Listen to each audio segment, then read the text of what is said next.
സിനിമയിൽ അടിസ്ഥാനമായിട്ട് സ്നേഹമില്ല.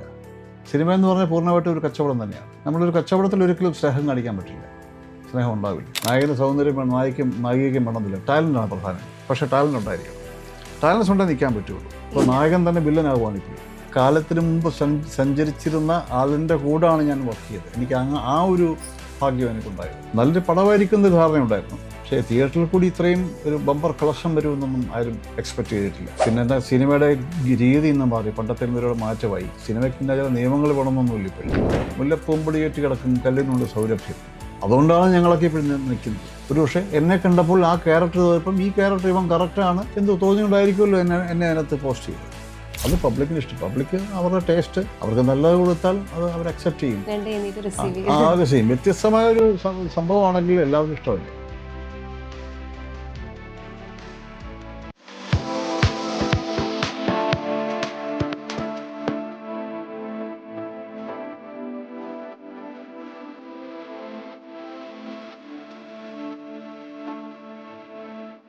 Hi hello everyone, welcome to 90s yard. So ഇന്ന് എൻ്റെ കൂടെ ഉള്ളത്, ഞാൻ പേഴ്സണലി ഭയങ്കര ഹാപ്പിയാണ്. ബിക്കോസ് എൻ്റെ കൂടെ ഉള്ളത് മലയാള സിനിമയിൽ ഒരുപാട് വർഷമായിട്ട് നിൽക്കുന്ന ഒരു ആക്ടറാണ്. He is not just an actor, he is a singer, he is also a music composer. So നമുക്ക് സ്വാഗതം ചെയ്യാം Shri Ashokan. Sir, welcome to 90s yard. മറ്റേ സംഭവം ഞാൻ പറഞ്ഞില്ല, 4 പതിറ്റാണ്ടായിട്ട് അത് പറഞ്ഞാൽ എന്നോട് ചോദിക്കില്ലേ? അത് കുഴപ്പമില്ല, ഇപ്പൊ തന്നെ പറയുന്നുണ്ടല്ലോ. 4 പതിറ്റാണ്ടിற்கு മേലെ ആയല്ലോ. അതെ, അതൊക്കെ മേലെയായി. 44 പ്ലസ് അല്ലേ? 45 പ്ലസ് ആയി. 45 പ്ലസ്. എന്തൊക്കെയുണ്ട് പുതിയ വിശേഷങ്ങൾ? പുതിയ വിശേഷം ഇങ്ങനെയൊക്കെ സാധാരണ പോകുന്നതൊക്കെ ഇങ്ങനെ പോകുന്നു. ആസ് യൂഷ്വൽ ആയിട്ട് പോകുന്നു. പുതിയ പ്രോജക്ട്സ് എന്തൊക്കെയാണ്? പ്രോജക്ട്സ് ഒരു 3-4 പ്രോജക്ട്സാണ് ഇപ്പോൾ ചെയ്തുകൊണ്ടിരിക്കുന്നത്. ചിലത് ഷൂട്ടിംഗ് എല്ലാം കഴിഞ്ഞു, റിലീസിലേക്കൊക്കെ ഏകദേശം അടുക്കുന്നു. ചിലത് ഷൂട്ടിംഗ് ചിലത് നടന്നുകൊണ്ടിരിക്കുന്നു. ചിലത് പേരിട്ടിട്ടില്ല. പിന്നെ പേരിട്ടത് ധീരൻ എന്ന സിനിമയാണ് ഇപ്പോൾ കഴിഞ്ഞത്. അപ്പം അതിൻ്റെ ബാക്കി ഡബ്ബിങ്ങുകൾ കാര്യങ്ങൾ ഞാനിപ്പോൾ വന്നിരിക്കുന്നു. പിന്നെ കോയമ്പത്തൂർ പാലക്കാടൊക്കെ കഴിഞ്ഞൊരു പടമുണ്ട്. അതും പുതിയ എല്ലാ അർജുന അശോകനൊക്കെ അതിലുണ്ട്. ആ ഒരു പടം, അതിൻ്റെ പേര് ജമിനി എന്ന് അവർ ഉദ്ദേശിക്കുന്നവർ, പക്ഷേ പേര് മാറ്റിയൊക്കെ സാധ്യതയുണ്ട്. പിന്നെ വേറെന്താ, சென்னையிலிருந்து நீங்க ஏன் தமிழ் படிக்கல? தமிழ் கொஞ்சம் தெரியும், ரொம்ப அதிகமா பேச முடியாது. ஒரு அளவுக்கு ஓகே, அவ்வளவுதான், ஒரு அளவுக்கு ஓகே. அதுக்கு மேல கேட்டா கன்ஃபியூഷൻ ആയിടും. നമ്മുടെ ലാംഗ്വേജ് അല്ലേ ഏറ്റവും ടഫ്? മലയാളം എല്ലാ ഭാഷക്കാർക്കും ടഫാണ്.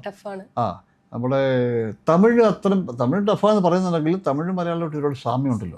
നമ്മുടെ പല വേർഡും അവിടെ അതാണ്. തെലുങ്ക് രക്ഷയില്ല. തെലുങ്ക്, കന്നഡയും കുറച്ചുകൂടെ പഠിക്കാമെന്ന് പറയുന്നുണ്ട്. പക്ഷെ അവർക്കെല്ലാം നമ്മുടെ ലാംഗ്വേജാണ് പ്രയാസം പഠിക്കാൻ. അതാണ് മലയാളം ലോകത്തിലെ ഏറ്റവും ടഫസ്റ്റ് ലാംഗ്വേജാണ് മലയാളം എന്നാണ് പറയുന്നത്. 1979 സിനിമയിലേക്ക് വന്ന Ashokan sir, actually when you came to movie, സാറിൻ്റെ യൂഷ്വലി എല്ലാവരും ചോദിക്കുന്ന ഒരു ക്വസ്റ്റ്യൻ തന്നെയാണ്. ആക്ച്വലി അവരൊക്കെ വിചാരിച്ചു യു വിൽ ബിക്കം എ സിംഗർന്ന്, ഫാദറൊക്കെ. ബട്ട് അത് ended up in acting. So ആ ഒരു എക്സ്പീരിയൻസ് എല്ലാവർക്കും അറിയാം. ബട്ട് സ്റ്റിൽ ഫസ്റ്റ് മൂവി തന്നെ യുനോ ഒരു ബ്രില്യൻ്റ് ആയിട്ടുള്ള ഡയറക്ടറിൻ്റെ കൂടെ, ആൻഡ് അതിനെപ്പറ്റി ആ ഒരു മെമ്മറി ഒന്ന് ഷെയർ ചെയ്യുമോ? നമ്മൾ കുറേ വർഷം പുറകോട്ട് പോയി, ബ്ലാക്ക് ആൻഡ് വൈറ്റിലേക്ക് പോയി. അതിപ്പോൾ നമ്മൾ ഒരാൾ ആരായിത്തീരും, എന്തായിത്തീരും എന്നൊരിക്കലും നമുക്ക് 100% നമുക്ക് പറയാൻ പറ്റില്ല. നമുക്കൊരു ലക്ഷ്യമുണ്ടെങ്കിൽ, ആത്മാർത്ഥമായിട്ടൊരു ലക്ഷ്യം ഒരാൾക്കുണ്ടെന്നുണ്ടെങ്കിൽ, ഏത് പ്രൊഫഷനിലാണെങ്കിലും അങ്ങനെ ആഗ്രഹിച്ചാൽ അതിനുവേണ്ടി നമ്മൾ ട്രൈ ചെയ്താൽ അതിൽ വരും, ഭൂരിഭാഗം വരും എന്നുള്ളതാണ് നമ്മുടെ അനുഭവങ്ങളും നമ്മൾ കണ്ടിരിക്കുന്നതും പറഞ്ഞു കേട്ടതൊക്കെ അങ്ങനെ തന്നെയാണ്. എന്നുവെച്ചാലും സിനിമ എൻ്റെ അൾട്ടിമേറ്റ്ലി ഒരു എയിമായിരുന്നു, ഒരു അംബിഷനായിരുന്നു. അങ്ങനെ നോക്കുമ്പോൾ സിനിമയിൽ ഞാൻ വന്നു. പക്ഷെ അത് പാട്ടുകാരനാകാൻ വേണ്ടി ആഗ്രഹിച്ചിട്ട് നടന്നില്ല, നടനായി. അത് ദൈവം വിധിച്ചിരിക്കുന്ന കാര്യമാണ്. കാരണം എനിക്ക് അഭിനയമായിട്ടൊന്നും വലിയ ഒരു ബന്ധവും ഉണ്ടായിരുന്നില്ല. സിനിമകളൊക്കെ വളരെ കുട്ടിക്കാലം പോലെ എല്ലാ പടങ്ങളും പോയി കാണും. അതൊക്കെ ശരി, ഭയങ്കര ഇഷ്ടമാണ്. സിനിമ ഭയങ്കര ക്രേസാണ്. പാട്ടും അതുപോലെ തന്നെ. അന്നൊക്കെ ഇറങ്ങുന്ന പാട്ട് അപ്പം തന്നെ പഠിക്കാന്ന് പറഞ്ഞാൽ അന്നത്തെ റെക്കോർഡ് പ്ലെയർ എന്ന സംഭവം ഉണ്ടെന്ന്. സ്പീക്കർ കറക്കുന്നതിന് ശേഷം അല്ലാതെ ഓൺ ചെയ്ത് കറക്കുന്നത് ആദ്യം, പിന്നീട് അതിന് ശേഷം അതിൻ്റെ തന്നെ സ്വിച്ച് ഓൺ ചെയ്ത് കഴിഞ്ഞാൽ ഒരു സ്പീക്കറുണ്ട് ഇങ്ങനെ നീളത്തിലുള്ളത്, അത് അതിലേക്ക് വെച്ച് കഴിഞ്ഞാൽ അത് കറങ്ങി പാടും. അപ്പോൾ ഒരു സൈഡിൽ തന്നെ 12, 20, 30, 40 ഒക്കെ ഉണ്ട്. അപ്പുറത്തെ സൈഡിൽ അതുപോലെ ഉണ്ടാവും. അങ്ങനെയൊക്കെ പാട്ടുകൾ, അത് ഇറങ്ങുന്ന പാട്ട് ഇങ്ങനെ വന്നുകൊണ്ടിരിക്കുകയാണ്. അപ്പോൾ അതിങ്ങനെ എൻ്റെ പാട്ട് ഇൻട്രസ്റ്റ് കൊണ്ട് അച്ഛൻ ഇങ്ങനെ അതൊക്കെ എനിക്ക് വാങ്ങിച്ചു തരുമായിരുന്നു. അങ്ങനെ പാട്ട് പഠിക്കും. പിന്നെ നമ്മൾ പാട്ട് അറിയുന്നത് അന്ന് ഇപ്പോൾ സിനിമാ തിയേറ്ററിൽ ചെന്നാൽ, സിനിമാ തിയേറ്റർ എന്ന് പറഞ്ഞാൽ കൊട്ടക എന്ന് പറയും, ഗ്രാമപ്രദേശം കൊട്ടക എന്ന് പറയും. അപ്പോൾ അവിടെ ചെന്ന് കഴിഞ്ഞാൽ ആ സിനിമകളിലെ പാട്ട് പുസ്തകം ഒന്നുണ്ട്. ആ ഇറങ്ങുന്ന സിനിമ പാട്ട് പുസ്തകം തിയേറ്ററിൽ തന്നെ വിൽക്കാൻ കൊടുക്കും. അറിയാം, ഞാൻ കുഞ്ഞില് കണ്ടിട്ടുണ്ട്. ബുക്സ് ലിറിക്സ് ഉണ്ടാവും. ലിറിക്സ്. അപ്പോൾ അത് വാങ്ങിക്കപ്പോൾ ഈ സിനിമ കാണുമ്പോൾ കേൾക്കും ചില, അല്ലെങ്കിൽ ഈ പടത്തിലെ പാട്ട് തിയേറ്ററിൽ വെളിയിൽ നിൽക്കുമ്പോൾ അന്ന് മൈക്കിൽ കൂടെ വെക്കും. തൊട്ട് മുമ്പ് ഇറങ്ങിയ സിനിമയുടെ അപ്പം ഇറങ്ങിയ സിനിമയുടെ കേൾക്കും. അപ്പോൾ ഇതൊക്കെ കേൾക്കാനൊക്കെ നമ്മളിങ്ങനെ പോകും. അപ്പോൾ ഈ പാട്ട് കൊള്ളാം, അതിൻ്റെ പാട്ട് പാടുക, അതിന് സിനിമയിലാണ് അവർ പാടി ഇവർ പാടിയെന്ന് നമുക്കറിയാൻ പറ്റും. അതിപ്പോൾ ഒരു ടെൻഡൻസി ഉണ്ടെങ്കിൽ ഇത് അന്വേഷിച്ച് റെക്കോർഡ് പേര് വാങ്ങിക്കുകയൊക്കെ ചെയ്യും. പിന്നെ റേഡിയോ അന്ന് വലിയൊരു സംഭവം അന്നത്തെ. ഇന്നത്തെ ടി വി ആണല്ലോ. അന്ന് റേഡിയോയിൽ കൂടെ നമുക്ക് ആളിനെ കാണാൻ പറ്റില്ല, പക്ഷേ ന്യൂസ് കേൾക്കാം. കമ്പോള നിലവാരം, പിന്നെ വയലും വീടും, നിങ്ങളാവശ്യപ്പെട്ട ചലച്ചിത്ര ഗാനങ്ങൾ, ചിത്രഗീതം അല്ല, ചിത്രഗീതം ടി വിയിലാണ്, ദൂരദർശനിലായിരുന്നു. ഇത് നിങ്ങളാവശ്യപ്പെട്ട ചലച്ചിത്ര ഗാനങ്ങൾ, അല്ലെങ്കിൽ രഞ്ജിനി എന്ന് പറയും, അങ്ങനെ പേര് പറയുന്നത് ഈ മ്യൂസിക്കിൻ്റെ. സമയം പറഞ്ഞിട്ട് അടുത്തത് രഞ്ജിനി, നിങ്ങളാവശ്യപ്പെട്ട ചലച്ചിത്ര ഗാനങ്ങൾ എന്ന് പറയും.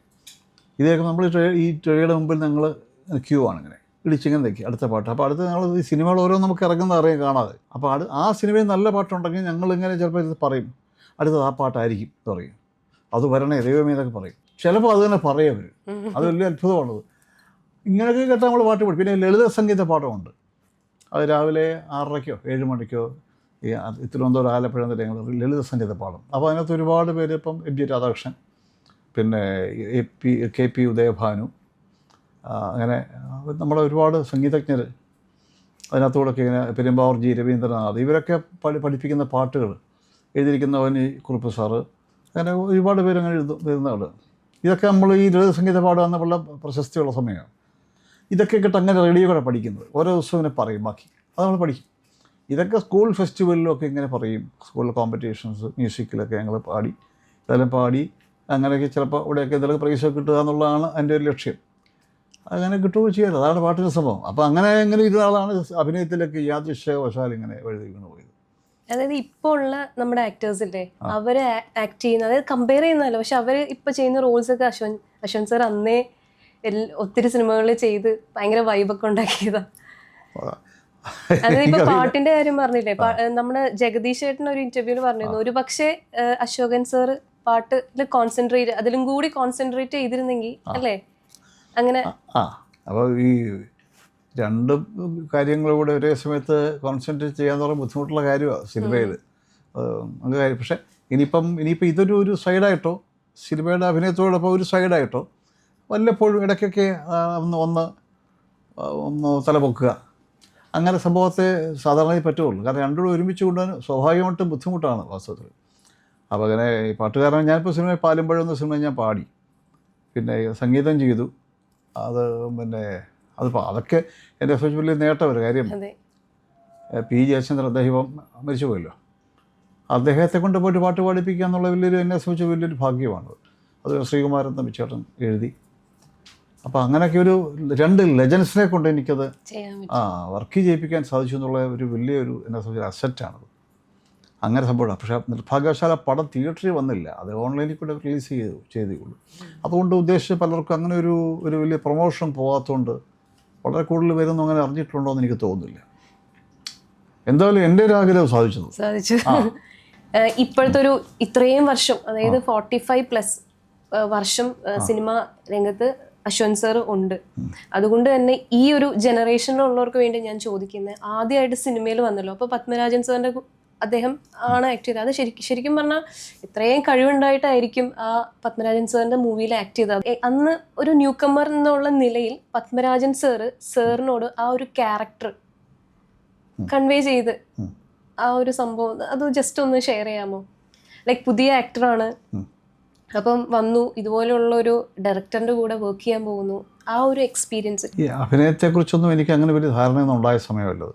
ഞാൻ പറഞ്ഞില്ല, ഞാൻ അങ്ങനെ ഞാനൊരു ആക്ടറാന്നുള്ള രീതിയിലോ അങ്ങനെ ആക്ടറാവണം എന്നുള്ള ചിന്തയിലൊന്നും പോയി അഭിനയിച്ചതല്ല സത്യം. വാസ്തവത്തിൽ സിനിമയിലുള്ള വളരെ വലിയൊരു ക്രേസാണ് എൻ്റെ പറയുള്ളത്. ഞാൻ പറഞ്ഞില്ല, എപ്പോഴും പാട്ടാ മനസ്സിൽ കിടക്കുന്നെങ്കിലും ഇതൊരു പുതിയ മേഖലയായിട്ട് സിനിമയിൽ ഇതിന് 2 വശമാണല്ലോ, അഭിനയം പാട്ടും എന്നൊക്കെ പറയുന്നത്. അപ്പോൾ അങ്ങനെ ഒരു വലിയ ഇത് ഭയങ്കരമായൊരു ഹെവി ക്യാരക്ടറാണെന്നുള്ള കാര്യമൊക്കെ അത് പിന്നീട് അത് അറിയുന്നത്. എനിക്ക് തന്നെ സീരിയസ്നെസ്സോ കാര്യങ്ങളോ ആ ക്യാരക്ടറിൻ്റെ ഡെപ്തോ ഒക്കെ എനിക്ക് സ്വന്തമായിട്ട് ഞാനൊന്നും ഉൾക്കൊണ്ടിട്ടില്ല വാസ്തവത്തിൽ.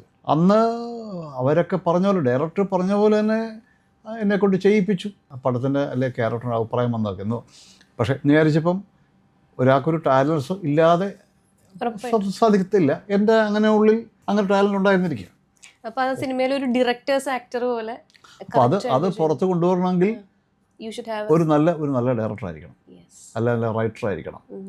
അദ്ദേഹം അത് ഞാൻ പ്രത്യേകം പറയേണ്ട കാര്യമില്ല, നരേഷാനെ കുറിച്ച് പറയേണ്ട കാര്യമില്ല. അപ്പം ഒരു നല്ല കലാകാരൻ, ഒരു ഡയറക്ടർക്ക് ആ പടം ഡയറക്റ്റ് ചെയ്യുമ്പോൾ അതിലെ ഒരു ആക്ടറെ കൊണ്ട് എന്തെല്ലാം ചെയ്യാൻ സാധിക്കും, അയാൾക്ക് ഏതെല്ലാം രീതി എക്സ്പ്രസ് ചെയ്യാൻ പറ്റും, എങ്ങനെയൊക്കെ അഭിനയിക്കാൻ സാധിക്കും, ഒരു ക്യാരക്ടറാകാൻ സാധിക്കും എന്നുള്ളത് ഒരു നല്ല ഡയറക്ടർക്ക്, അതിൽ ഒബ്സർവ് ചെയ്യുന്ന ഡയറക്ടർക്കേ സാധിക്കുള്ളൂ.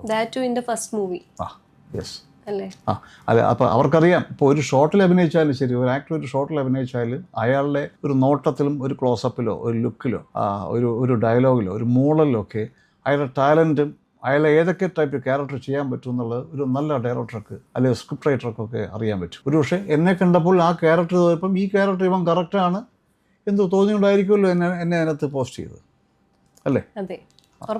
അല്ല, ഞാൻ എൻ്റെ ഒരു ടാലൻറ്റ് എനിക്ക് ചെയ്യാൻ 100% സാധിക്കുമെന്നോ ഞാനിപ്പം ഗംഭീരമായിട്ട് അഭിനയിക്കുന്നൊന്നും ഉദ്ദേശമൊന്നും പോയതൊന്നുമില്ല.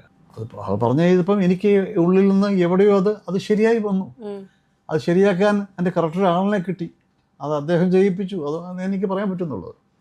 അത് ദൈവാനുഗ്രഹത്തിൽ അത് നന്നായി. ഇപ്പോഴത്തെ ഒരു ജനറേഷനിൽ സിനിമ മേക്കിംഗ് ഉണ്ട്. സാർ ബ്ലാക്ക് ആൻഡ് വൈറ്റ് ചിത്രങ്ങൾ മുതൽ ഉള്ള ഒരാളാണ്. ഏജ് പറയുന്നല്ലേ കേട്ടോ, നോളേജ്, എക്സ്പീരിയൻസ് അതൊക്കെ പറയുന്നതാണ്. നമുക്ക് പേഴ്സണലി ഞാൻ സത്യം പറഞ്ഞാൽ നെർവസ് ആയിട്ടാണ് ഇരിക്കുന്നത്. വേറൊന്നുമല്ല, ഞാൻ ആകെ കണ്ടിട്ടുള്ള നീല കളർ എഡിറ്റിങ്ങിന്റെ പെട്ടി,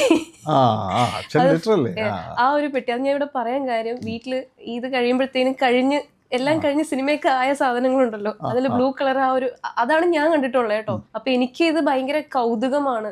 അപ്പോൾ എത്രമാത്രം കഷ്ടപ്പെട്ടാണ് ആ ടൈമിൽ ഒരു മൂവി എടുത്തിരുന്നതെന്നുള്ളത് നമ്മൾക്ക് അറിയാം. ഇപ്പൊ കുറച്ചും കൂടി മൂവി മേക്കിംഗ് ഈസി ആയിട്ടുണ്ട്. അഫ്കോഴ്സ് ടെക്നോളജീസ് ഡെവലപ്പുമായി. അപ്പോൾ ഏറ്റവും കൂടുതൽ ഇഷ്ടം ഈ ഒരു ടൈമിൽ വർക്ക് ചെയ്യാനായിരുന്നോ, അല്ലെങ്കിൽ ആ ടൈമിൽ അത്രയും ടെക്നോളജി ഡെവലപ്പ് അല്ലാത്ത, എനിക്ക് തോന്നുന്നത് ഫിലിമിനെ പറ്റി പറയണം, അത് മാത്രമേ എനിക്ക് പറയാനറിയുള്ളൂ. ഇത് നമ്മൾ എന്തെങ്കിലും തെറ്റിച്ചാൽ കട്ട് ചെയ്ത് പിന്നെ അതങ്ങ് പോയി. അതായത് ഇപ്പോൾ ഈ പുതിയ ടെക്നോളജി വന്നതുകൊണ്ടാണ് ഇപ്പോൾ ഇത് ഈസിയാന്ന് മറ്റേത് ടഫായെന്ന് തോന്നുന്നത്. ഓരോന്ന് വരുമ്പോഴും നമുക്ക് അറിയില്ലല്ലോ. അന്ന് നമ്മളങ്ങനെ ചിന്തിച്ചിരുന്നില്ല. സിനിമ എന്ന് പറഞ്ഞാൽ ഇങ്ങനെയൊക്കെ തന്നെയാണ്, ഇനിയിപ്പോൾ ഇങ്ങനെയൊക്കെ തന്നെ ആയിരിക്കും എന്നൊരു ധാരണയായിരുന്നു. കാരണം ഇപ്പോഴാണ് അന്ന് ചെയ്തവരുടെ അധ്വാനം നമ്മൾ മനസ്സിലാക്കുന്നത്. കാരണം അന്ന് ഇപ്പോൾ ഈ പറഞ്ഞ എഡിറ്റേഴ്സ് എന്ന് പറഞ്ഞാൽ അന്ന് ഞാൻ പലരും അഭിനയിക്കുന്ന സമയത്ത് ഇപ്പം അന്ന് കൂടുതലും മെട്രാസിലാണല്ലോ, അന്നത്തെ മെട്രാസ്. ഈ ചെന്നൈ നമ്മൾ പോകുമ്പം ചിലപ്പോൾ ഡബ്ബിങ്ങിനൊക്കെ പോകുമ്പോൾ ഞങ്ങളുടെ ഇപ്പോൾ ഫോർ എക്സാമ്പിൾ AVM സ്റ്റുഡിയോയിലാണ് പലപ്പോഴും ഡബ്ബ് ചെയ്യുന്നത്. അങ്ങനെ പോകുമ്പോൾ അതിൻ്റെ സ്റ്റുഡിയോയുടെ ഒരു ഭാഗത്ത് എഡിറ്റേഴ്സിൻ്റെ ഒരു സെക്ഷനുണ്ട്. നമ്മൾ മലയാളത്തിൽ മലയാളം, തമിഴ്, തെലുങ്ക്, കന്നഡ ഒക്കെ വരുന്നുണ്ട്. അപ്പം നമ്മൾ നോക്കുമ്പോൾ മലയാളത്തിലെ അന്നത്തെ വളരെ പ്രശസ്തരായ ഒരുപാട് എഡിറ്റേഴ്സും ഇതിൽ ഓരോ മുറിയിൽ ഓരോ എഡിറ്റേഴ്സാണ്, വളരെ പ്രശസ്തരായ എഡിറ്റേഴ്സാണ്. ഇവരൊന്ന് ഈ മറ്റേ ഫിലിമല്ലേ, ഇതിനകത്തൂടെ മറ്റേ കറങ്ങുന്ന സംഭവത്തിലേക്ക് ഇട്ടിട്ട് ഓരോന്നിട്ട് അവർ ചെവിയിൽ ഒരു പെൻസിൽ വെക്കും, അല്ലെങ്കിൽ പേന വെക്കും. കൂടെ അസിസ്റ്റൻ്റ് ഉണ്ടാവും, ഡയറക്ടറും ഉണ്ടാവും. ഇതിങ്ങനെ നമ്മൾ ഈ തയ്യൽ മെഷീൻ കിടക്കുന്ന ശബ്ദമാണ് ഇങ്ങനെ കറങ്ങിക്കൊണ്ടിരിക്കുമ്പോൾ. ഇപ്പോൾ ഞാനൊക്കെ നോക്കിക്കൊണ്ടിരിക്കും. എന്നൊക്കെ നമ്മളൊക്കെ അഭിനയിച്ചൊക്കെ ഇടയ്ക്ക് കാണും. അങ്ങനെ കുറേ കഴിയുമ്പോൾ ഡയറക്ടർ നമുക്ക് അവിടെ അത് കട്ട് ചെയ്യാം. അപ്പോൾ ചിലപ്പോൾ എഡിറ്റർ പറയും, അപ്പോൾ അവിടെ നമുക്ക് കുറേ നമുക്ക് സ്റ്റോപ്പ് ചെയ്യും. ചോദിട്ട് ആ പെൻസിൽ കൊണ്ട് ആ ഫിലിമിൽ അങ്ങ് മാർക്ക് ചെയ്യും. ചിലപ്പോൾ അതൊക്കെ എഴുതി ചെയ്യുമായിരിക്കും. ഇത് വളരെ കറക്റ്റാണ്, ഭയങ്കര മെനക്കെട്ട പണിയാണ് വാസ്തവത്തിൽ. ഇത് കറക്കുമ്പോൾ സ്ക്രീനിൽ കാണും അല്ലേ, ആ എഡിറ്റ് ചെയ്തിട്ട് ആ പോയിന്റ് കറക്റ്റ് എഡിറ്റ് ചെയ്തിട്ട് ചിലപ്പോൾ പിന്നെ വീണ്ടും നോക്കിയിട്ട് ഷാർപ്പ് കട്ടിങ് ഉണ്ട് ചിലപ്പോഴും. അപ്പോൾ ഇതിനകത്ത് വേണ്ടാത്ത പോർഷൻസൊക്കെ ചിലപ്പം അതങ്ങ് കളയും. അപ്പോൾ ഇവർ ചിലപ്പോൾ ഈ ഫിലിം ഇങ്ങനെ ഒരു റോളാക്കി കയ്യിൽ വിരലുകൾ ഇങ്ങനെ പിടിക്കും, അങ്ങനെയൊക്കെ ഉണ്ട്. അതൊക്കെ അറിയോ, നമ്മളതൊക്കെയാണ് കാണുന്നത്. അപ്പോൾ ഉള്ള എക്സ്പെർട്ടായിട്ട് വലിയ രാവിലെ ഇരുന്നാൽ വൈകിട്ട് ഒരു ഒറ്റ ഇരിപ്പല്ലേ. ഒന്നാമത് കോൺസെൻട്രേഷൻ ഭയങ്കരമായിട്ട് വേണം അതിനകത്ത്. എഡിറ്റിങ്ങിൽ ഒരു സാധനം കൂടുതൽ കട്ട് ചെയ്ത് അത് പോകും സംഭവം. ഫിലിമാണ്, പിന്നെ അതൊന്നും ചെയ്യാൻ പറ്റില്ല. കൂട്ടിച്ചേർത്തൊക്കെ ചെയ്യാമായിരിക്കും, എനിക്കറിയില്ല. പക്ഷെ അങ്ങനെയൊക്കെ ഭയങ്കര മെനക്കെട്ട പണിയാണിത്. അങ്ങനെ ഒരു എഡിറ്റ് ചെയ്താൽ ചിലപ്പം റെസ്റ്റ് ഇല്ലാതിരുന്ന പണിയെ എടുക്കുന്നുണ്ട്. നമ്മൾ ഒരുപാട് എഡിറ്റേഴ്സിനെ അന്നത്തെ കണ്ടിട്ടുണ്ട്. ഇന്നിപ്പം ആ സംഭവം ഒന്നുമില്ല, സ്പോട്ടിൽ തന്നെ കമ്പ്യൂട്ടർ ലാപ്ടോപ്പ് വെച്ച് എഡിറ്റ് ചെയ്യുക. സെക്കൻഡ് മിനിറ്റുകൾ കിട്ടും. ഇന്ന് നമുക്ക് സുഖമല്ലോ തോന്നുന്നു, എന്ത് ഈസിയായിട്ട് ചെയ്യുന്നു. അപ്പോൾ നമ്മൾ ആലോചിക്കേണ്ടത് പണ്ട് കഷ്ടപ്പെട്ടവരെയാണ്. പിന്നുള്ളതെന്ന് പറഞ്ഞാൽ ഇപ്പം മോണിറ്ററല്ലേ ഇന്ന്. നമ്മൾ പണ്ട് മോണിറ്ററില്ലല്ലോ. ഇപ്പോൾ ഒരു TV പോലെ വെച്ചിട്ട് ഡയറക്ടർ, ക്യാമറാമാൻ, അസിസ്റ്റൻറ്റ് ഡയറക്ടേഴ്സ്, മറ്റ് അങ്ങനെയുള്ള എല്ലാവരും വന്നിട്ട് ഒരു ഷോട്ട് എടുത്ത് കഴിഞ്ഞാൽ അതിനകത്തൂടെ ഫ്രെയിം ഫിക്സ് ചെയ്ത് ക്യാമറ വെച്ച് ക്യാമറാനും അവിടെ ഫിക്സ് ചെയ്തിട്ട് നോക്കും, പുള്ളിയുടെ അടുത്ത് നോക്കും, അത് നോക്കിയിട്ട് അറിയാം അവരുടെ സജഷൻ പിന്നും അവിടെ പോയി ആയിരിക്കും ഇങ്ങനെ ഫ്രെയിം ഫിക്സ്. അപ്പോൾ ഇതിനകത്ത് ലൈറ്റിൻ്റെ പ്രശ്നങ്ങളോ ഷാഡോ മറ്റേ മറിച്ചതോ എല്ലാം ഇതിനകത്ത് അറിയാൻ പറ്റും. മറ്റേത് അതല്ല, ഇതില്ല. ഈ ക്യാമറയുടെ പുറകെ നിന്നിട്ട് ഡയറക്ടർ ക്യാമറാമാനും എല്ലാം നിന്നിട്ട് ഈ V-Foundry നോക്കിയിട്ട് നമുക്കൊരു പരിധി കൂടുതൽ അത് ജഡ്ജ് ചെയ്യാൻ റിസൾട്ട് പറയാൻ പറ്റില്ല. അത് തിയേറ്ററിൽ നമ്മൾ റഷൊക്കെ ഇട്ട് ചില കാണുമ്പോഴായിരിക്കും അവിടെ കുറച്ചൊരു ഷാഡോ ഉണ്ട്, ഒരു ഔട്ട് ഓഫ് ഫോക്കസ് ഉണ്ട്. കാരണം ഈ ഒരു കോൺഫിഡൻസ് അല്ലാണ്ട് എടുത്ത് പോകുന്നത്. അപ്പോൾ അവരെ സമ്മതിച്ചു കൊടുക്കണം. അപ്പോൾ ആ സമയത്താണ് ബ്രില്യൻ മൂവീസ് അങ്ങനെ ചെയ്തവരാണ് അന്നത്തെ ആൾക്കാരല്ല എല്ലാം. അപ്പം ഇങ്ങനെ സംഭവങ്ങളൊക്കെ ഔട്ട് ഓഫ് ഫോക്കസും മറ്റു കാര്യങ്ങളൊക്കെ പലപ്പോഴും എപ്പോഴൊന്നുമില്ല, പക്ഷേ കുറച്ച് പടങ്ങളൊക്കെ സംഭവിക്കാറുണ്ട്. പല പടങ്ങളുണ്ട് എടുത്തങ്ങ് പോയി പിന്നെ ഒന്നും ചെയ്യാൻ പറ്റില്ല. കാരണം ചിലപ്പോൾ 2 റീഷൂട്ട് എന്ന് പറഞ്ഞ ഒരു പ്രൊഡ്യൂസർക്ക് ചിലപ്പോൾ താങ്ങാൻ പറ്റില്ല, അതിനുള്ള സാമ്പത്തികം ബുദ്ധിമുട്ടായിരിക്കും. നല്ല പ്രൊഡ്യൂസർ, പൈസ ഉള്ള പ്രൊഡ്യൂസറാണെങ്കിൽ ചിലപ്പോൾ സമ്മതിക്കും. ഡയറക്ടറും സ്ട്രോങ് ആയിട്ട് പറയുകയാണെങ്കിൽ അത് എടുത്തേ പറ്റൂ അവസാനം എന്നൊക്കെ പറഞ്ഞു കഴിഞ്ഞാൽ അത് പോയി എടുക്കും. എല്ലാവരും ചിലപ്പോൾ എടുക്കില്ല, കാരണം വീണ്ടും റീസെറ്റ് ചെയ്ത് കൊണ്ടുവരുന്നത് വലിയ ബുദ്ധിമുട്ടാണ്. ഇത്രയും കഷ്ടപ്പാട്. പിന്നെ ഫിലിം പോയി കഴിഞ്ഞാൽ ഒരു ഫിലിം വന്ന് റീടേക്ക് വന്നാൽ ആ ഫിലിം ഉപയോഗിക്കാൻ പറ്റില്ല. 400 അടിയാൻ കണ്ട ഒരു റോളിനകത്ത് ഒരു ക്യാനിൽ. അപ്പോൾ ഇപ്പോൾ ഈ ഫിലിം റീടേക്ക് പോകുന്നതോറും പിന്നെ ആക്ടേഴ്സിനും ടെൻഷൻ ഉണ്ടാവും, പ്രൊഡ്യൂസർക്ക് അതിലും ടെൻഷൻ, കാശ് പോവില്ലേ. ഇതിപ്പോൾ അതിൻ്റെ ആവില്ല, മറ്റേ എല്ലാം ഡിജിറ്റലല്ലേ. ഒന്നിത്തന്നെ കറക്കി വീണ്ടും എൻ്റെ പുറത്ത് ചെയ്ത് എത്ര പ്രാവശ്യം കുറേ പ്രാവശ്യം എടുക്കാൻ പറ്റും. അപ്പം അങ്ങനെ ഒരുപാട് ഗുണങ്ങൾ ഇന്നുണ്ട്. പണ്ടത്തെ അത്രയും തന്നെ ഇപ്പോൾ ലൊക്കേഷൻസിൽ സിനിമകളിൽ ഷൂട്ടിന് പോകുമ്പോൾ അല്ലെങ്കിൽ ഷൂട്ടിങ്ങിൻ്റെ സമയത്തല്ല, അതിൻ്റെ അല്ലാത്ത ടൈം ഉണ്ടല്ലോ, മേക്കപ്പ് ഒക്കെ ഇട്ടിരിക്കുന്ന ഒരു ടൈം, അത് ആ ഒരു മൊമെന്റ്സ് ഒക്കെ എൻജോയ് ചെയ്യാറുണ്ടോ? പണ്ട് മമ്മൂക്കയുടെ കൂടെ മേക്കപ്പ് ഇട്ടിട്ട് കടപ്പുറത്ത് പോയി ഇരുന്നിട്ട് വിശേഷങ്ങളൊക്കെ പങ്കുവെച്ച് അല്ലേ, ശേഷം വന്ന് ഷൂട്ട് ചെയ്യുന്ന ഒരു മൊമെന്റ്സ് ഒക്കെ എൻജോയ് ചെയ്തിട്ടുണ്ട്. അങ്ങനെയായിരുന്നു അത്. ആ സമയത്ത് ഒരു വലിയ എൻജോയ്മെൻ്റ് ആയിരുന്നു. അപ്പോൾ അങ്ങനെ മേക്കപ്പ് ഇട്ട് പിന്നെ ഞങ്ങളെല്ലാം കൂടെ ഒരു സ്ഥലത്ത് ഏതെങ്കിലും ഒരു വീട്ടിൽ ഷൂട്ട് ചെയ്യും. ആ വീട്ടിൽ അതിൻ്റെ മുറ്റത്തോ അകത്തോ ചേറൊക്കെ ഇട്ട് കഥയൊക്കെ പറഞ്ഞിരിക്കും, അടുത്ത ഷോട്ട് വിളിക്കും, അങ്ങനെ കയറും. അപ്പോൾ ഇന്ന് അതെല്ലാം മാറിയല്ലോ. ഇന്നിപ്പം ക്യാരവാനുണ്ട്. അന്നത്തെ എൻ്റെ കഷ്ടപ്പാടും അതിന് വേറൊരു സുഖമായിരുന്നു. പക്ഷേ ഇന്നിപ്പോൾ ക്യാരവാൻ ഉള്ളതുകൊണ്ട് അതിൻ്റെ ആവശ്യമില്ല. പലരും ക്യാരവാനെ കുറ്റം പറയുന്നുണ്ട്. ക്യാരവാൻ കുറച്ചൊക്കെ ശരിയുണ്ടാവും, ഇല്ലെന്ന് പറയാൻ പറ്റില്ല. പക്ഷേ ഒരുപാട് ഗുണം അതിനകത്തുണ്ട്. പല സ്ഥലങ്ങളും നമുക്ക് ഈ പിന്നെ വെയിൽ ഒരു കഴിഞ്ഞാൽ പിന്നെ റെസ്റ്റ് ചെയ്യാൻ വരെ സ്ഥലമില്ലാത്ത ബുദ്ധിമുട്ട് അനുഭവിക്കുന്ന ഒരുപാട് സ്ഥലമുണ്ട്. അങ്ങനെ ഇപ്പം നേരെ ഒരു ഷോട്ട് കഴിഞ്ഞാൽ ഒരു സീൻ കഴിഞ്ഞാൽ നേരെ ക്യാരവാനിൽ പോയി ഇരിക്കാം. അല്ല നമുക്ക് നമ്മളാരെങ്കിലും നമ്മുടെ സുഹൃത്തുക്കളോ അല്ലെ അടുത്ത നമ്മുടെ പ്രൊഫഷണൽ ബേസ് ആരെങ്കിലും വന്ന ഒരു കാര്യം സംസാരിക്കാനും എന്ത് അതിനകത്ത് സംസാരിക്കുകയും ചെയ്യാം. ഷോർട്ട് ആകുമ്പോൾ അങ്ങോട്ട് പോയാൽ മതി. അപ്പോൾ അങ്ങനെയുള്ള ഒരുപാട് അതിനകത്ത് എസിയും കാര്യങ്ങളുണ്ട്, വാഷ്റൂമുണ്ട്. ഊണൊക്കെ കഴിച്ച് വേണമെങ്കിൽ ഭക്ഷണം കഴിച്ച് കുറച്ച് നേരം ഇരിക്കാം. വെറുതെ വെലുത്ത് പോയി നിൽക്കേണ്ട കാര്യമില്ല, ചുമ്മാ തന്നെ പോയി നിൽക്കേണ്ട കാര്യമില്ലല്ലോ. പിന്നെ ഇന്നത്തെ സാഹചര്യത്തിൽ വീടുകളൊക്കെ കിട്ടുക, അതിനകത്തൊരു വീട് കിട്ടുക എന്ന് പറഞ്ഞ ഷൂട്ടിങ് വലിയ പാടാണ്. വീട് സാധാരണ പലയിടത്തും കൊടുക്കാറില്ല. അപ്പോൾ അങ്ങനെ ഇരിക്കുമ്പോൾ പ്രസ്റ്റ് എവിടെ ചെയ്യും? ബാത്റൂം പ്രശ്നമുണ്ട്, വാഷ്റൂം. അത് ആണുങ്ങൾക്കും പെണ്ണുങ്ങൾക്കും, എസ്പെഷ്യലി സ്ത്രീകൾക്ക്. അപ്പോൾ അങ്ങനെ നോക്കുമ്പോൾ ഈ സ്ത്രീകളൊക്കെ വരുമ്പോൾ അവർക്ക് വല്ലാതെ ബുദ്ധിമുട്ടും. അപ്പോൾ ക്യാരവൻ വളരെ ഉപകാരമാണത്. അപ്പോൾ അത്യാവശ്യങ്ങൾക്കൊന്നും ഒരു കാര്യങ്ങൾക്ക് വാഷ്റൂമിൽ പോകണമെന്നുണ്ടെന്നുണ്ടെങ്കിൽ അല്ലാതെ എന്ത് ചെയ്യും? ചില വീടുകളിലാണ് ചിലപ്പം സൗകര്യം ഉണ്ടാവില്ല. അപ്പോൾ അങ്ങനെയൊക്കെ അലൗ ചെയ്യില്ല ചിലർ. ആ മുറി കയറുന്നത് ഇത് പറ്റില്ല എന്നൊക്കെ പറയും. അത് അവരെ സംബന്ധിച്ചത് ഓക്കെയാണ്, അത് അവരുടെ അനുഭവങ്ങളോ താല്പര്യക്കുറവുണ്ടായിരിക്കാം. പക്ഷേ എന്തായാലും നമ്മൾ ബാക്കി വർക്കേഴ്സിനെ സംബന്ധിച്ച് വലിയ ബുദ്ധിമുട്ടാണ് ഇത്രയും ഒരു ഫുൾ യൂണിറ്റ് വരുമ്പോഴേ. അപ്പോൾ അങ്ങനെയൊക്കെയുള്ള ഒരുപാട് ഗുണങ്ങൾ ഇപ്പോൾ ഉണ്ട് ക്യാരവാൻ വന്നതോടുകൂടി. അതുപോലെ തന്നെ ഇന്നത്തെ ഈ ഒരു ഇപ്പം നമ്മൾ ഫിലിം മേക്കിങ്ങിനെ പറ്റി പറഞ്ഞുകൊണ്ട് ചോദിക്കുക, ഇന്നത്തെ ജനറേഷനിലുള്ള ആക്ടേഴ്സിൻ്റെ ഏറ്റവും കൂടുതൽ okay this actor will be in ഫ്യൂച്ചറിൽ ഈ ഒരു ആക്ടർ ഇങ്ങനെ ഗ്രോ ആവും എന്ന് തോന്നിയിട്ടുള്ള സാറിൻ്റെ ഒരു എക്സ്പീരിയൻസ് ഇന്നും like when you watch dum, when you observe dum, അങ്ങനെ ഫീൽ ചെയ്തിട്ടുള്ള യങ്ങായിട്ടുള്ള ആക്ടേഴ്സ് ആരാണ്? അല്ലെങ്കിൽ ഏറ്റവും കൂടുതൽ ഇഷ്ടം ആരെയാണ്, എന്തുകൊണ്ടാണ്? ഇന്ന് വരുന്ന യങ്സ്റ്റേഴ്സ് എല്ലാം വളരെ ടാലൻറ്റഡാണ്, വളരെ മിടുക്കന്മാരായ ആക്ടേഴ്സ് ഇന്ന് വരുന്നവരല്ലേ. പിന്നെ അത് മോശക്കാരെന്ന് ആരും പറയാൻ പറ്റുന്നില്ല. അതിപ്പം ഹീറോ ആയിട്ട് അഭിനയിക്കുന്നവരും അതല്ലാത്തവരും ശരി, വളരെ ടാലൻ്റ് ആയിട്ടുള്ള ആക്ടേഴ്സ് ഇന്ന് വന്നുകൊണ്ടിരിക്കുന്നത്. പിന്നെ എന്താ, സിനിമയുടെ രീതി ഇന്ന് മാറി, പണ്ടത്തെ ഒരുപാട് മാറ്റമായി. സിനിമയ്ക്ക് ചില നിയമങ്ങൾ വേണമെന്നൊന്നുമില്ല ഇപ്പോഴും. അപ്പം കണ്ട ഒരു സബ്ജക്റ്റ് എടുത്ത് ആ സബ്ജക്റ്റ് ക്ലൈമാക്സ് ഇങ്ങനെ വേണം, ഇങ്ങനെ കൊണ്ടുപോകണം, നായികയ്ക്ക് പ്രാധാന്യം വേണം, നായകന് മാത്രം പ്രാധാന്യം മതി, അതൊന്നും ഇപ്പോൾ ഇല്ലല്ലോ. അങ്ങനെ പറയുമ്പോൾ ഇപ്പോൾ നായകൻ തന്നെ വില്ലനാകുവാണ് ഇപ്പോഴും. അതുപോലെ ഇപ്പം പണ്ട് ഒരു ഇങ്ങനെ രീതികളുണ്ടായിരുന്നു, നല്ല നായകൻ എന്ന് പറയുമ്പോൾ നല്ല ക്യൂട്ടായിട്ടുള്ള വേണമെന്നുണ്ട്. ഇന്നത് ഒരു അത്യാവശ്യമില്ല. ഇന്ന് നായകന് സൗന്ദര്യം വേണം, നായികയ്ക്കും വേണമെന്നില്ല, ടാലൻ്റാണ് പ്രധാനം. പക്ഷേ ടാലൻ്റ് ഉണ്ടായിരിക്കണം, ടാലൻസ് ഉണ്ടെങ്കിൽ നിൽക്കാൻ പറ്റുള്ളൂ. അപ്പോൾ ഇന്ന് അതുകൊണ്ട് സിനിമയിൽ പാട്ട് വേണം നിർബന്ധമില്ല. പാട്ടിൽ എത്ര സിനിമകൾ ഇപ്പം പണം സൂപ്പർ ഹിറ്റായിരിക്കുന്നു. ആക്ഷൻ രംഗങ്ങൾ വേണം നിർബന്ധമൊന്നുമില്ല.